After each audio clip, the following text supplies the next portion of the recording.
Dio here, and it may seem weird coming across my channel, and you may be asking, why are you so into physical media? Isn't streaming a lot more convenient? Why don't you just watch what you want to watch on Netflix or HBO or so on? And while I do admit that streaming in this modern era is a lot more convenient and it's a lot more handy than like looking for and buying a bunch of different like DVDs or like CDs or whatever. But I do have a few reasons as to why I prefer physical media.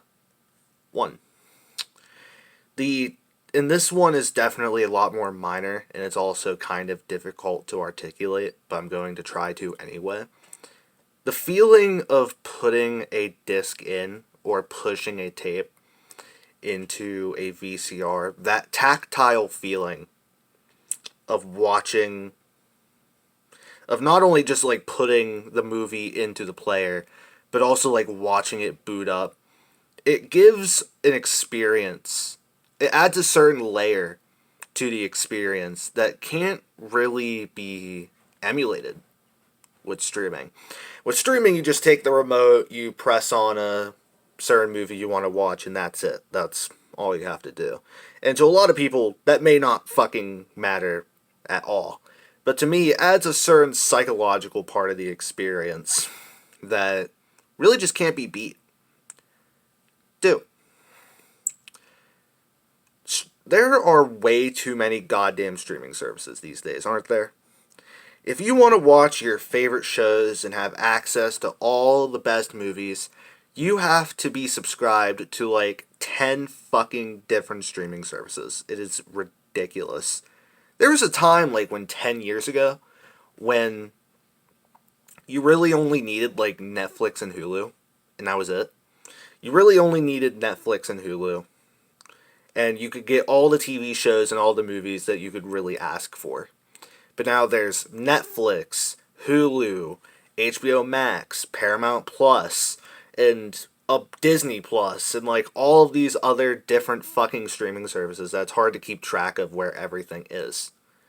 And say for example, you're only subscribed to Netflix, so you can watch Seinfeld.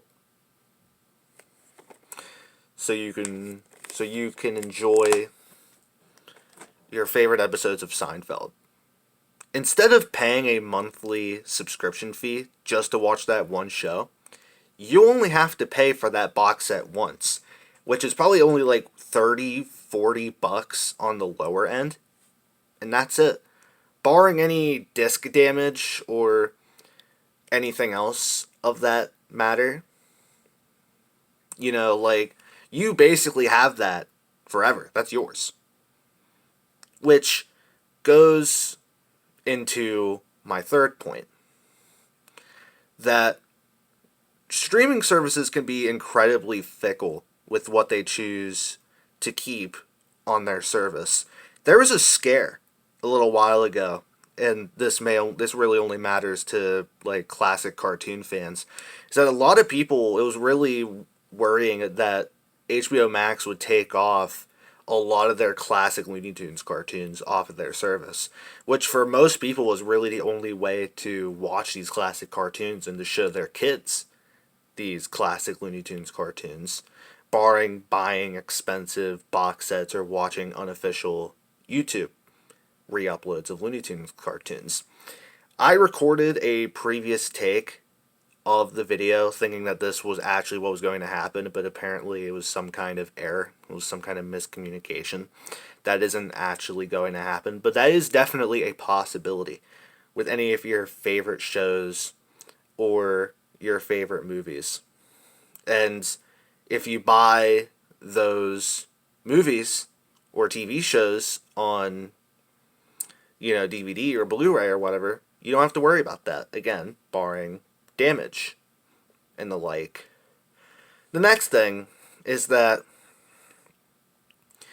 you have the opportunity with DVD, Blu-ray, VHS, and so on of owning pieces of media that are either hidden away on some super obscure streaming service that would otherwise not be worth paying for, or it's just not really available on any streaming service at all. And your only other option is to watch it illegally, to download it, which risks, putting a bunch of viruses and other shit that you wouldn't want on your computer. Couple examples. We have Werckmeister Harmonies, directed by Bellatar. As far as my research led me, this was only on the sort of pretentious streaming service Mubi, only in Germany. So you would need to subscribe to a VPN just for the purpose of watching this movie on a different country's streaming service. Another example, these were really, I could only really find these on YouTube, like re-uploads on YouTube, so the same issue with like the Looney Tunes thing. And I think a lot of these are probably public domain, so that wouldn't really be a concern anyway. Is Ub Iwerks, yes, the man that worked with Walt Disney, Willie Whopper. And this is just an example where a lot of people may not care.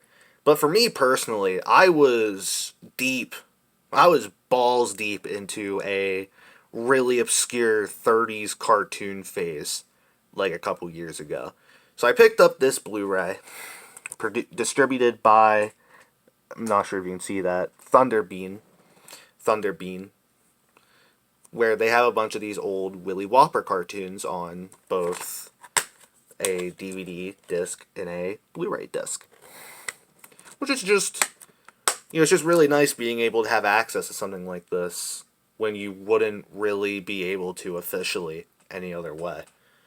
VHS especially has a lot of instances of media that doesn't really appear anywhere else on any streaming service or even like DVD or Blu-ray. I'm not sure if this is necessarily an example, but this is the first thing I thought of that most people would actually care about.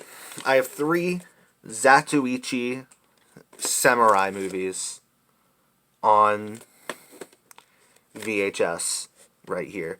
Something that you really may not be able to find on a lot of streaming services. Or at least, like I said, you may be able to find it, but it may just be on some like super obscure streaming service that you otherwise wouldn't really give half a fuck about. And yeah, those are just really all the reasons why I tend to prefer physical media over streaming, and the advantages of physical media over streaming. A link will be down in the description for a region-free Blu-ray player for relatively cheap that you can access all of this great library that DVD and Blu-ray has to offer and so on, without having to worry about streaming costs and actually being able to own, your favorite movies and TV shows. Also, I should make it clear that this video is not sponsored. I hope that you have a good rest of your day.